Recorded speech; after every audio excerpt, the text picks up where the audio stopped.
Bonjour, je suis Mathieu Sequinel, responsable du département Management de l'énergie chez Greenflex, et je vais vous expliquer pourquoi le décret tertiaire va accélérer la rénovation énergétique du parc tertiaire en France.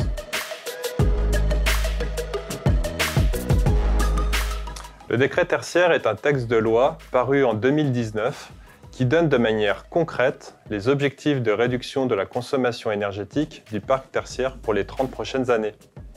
Si on remonte quelques années en arrière, en 2010, suite au Grenelle de l'environnement, le gouvernement avait déterminé des objectifs nationaux sur l'environnement, les transports, la biodiversité, les déchets, l'énergie et climat et le bâtiment. Après plusieurs tentatives, c'est en 2018, lors de la parution de la loi Elan, qu'on retrouve des actions obligatoires en matière de réduction des consommations énergétiques pour les bâtiments tertiaires. Le décret tertiaire et ses arrêtés sont les textes qui apportent les modalités d'application de ces objectifs.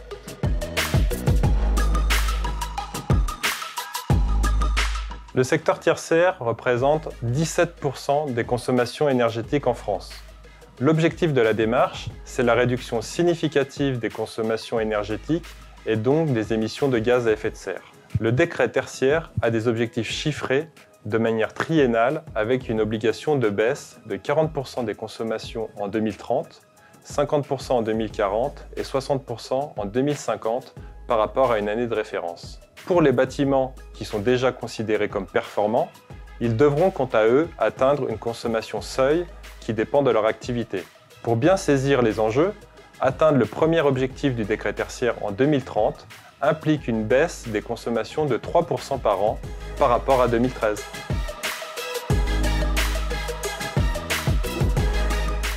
Les concernés à date sont toutes entités appartenant à un bâtiment ou ensemble de bâtiments existants qui hébergent des activités tertiaires et dont les surfaces cumulées sont supérieures ou égales à 1000 m².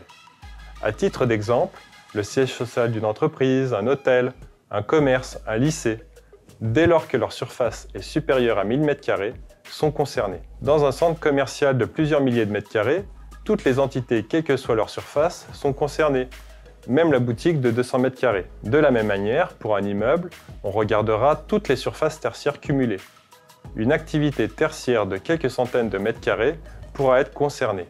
Enfin, les sites industriels, s'ils possèdent des zones administratives ou de stockage, seront concernés par le décret tertiaire. Point important, l'obligation repose sur les bailleurs et les locataires. Le périmètre de responsabilité dépend du bail qu'ils ont conclu.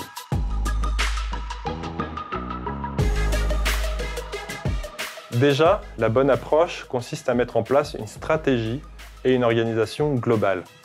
Il s'agit d'un projet à l'échelle de l'entreprise sur une période de 30 ans avec des objectifs à atteindre.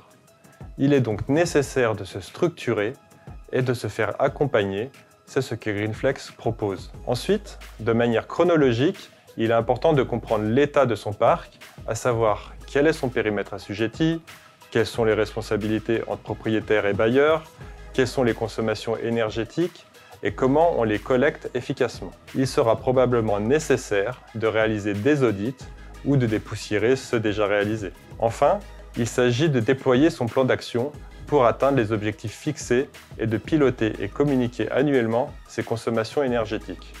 Une plateforme est dédiée à récolter ces informations, elle se nomme Opera. Elle permet de justifier de l'atteinte de ces obligations.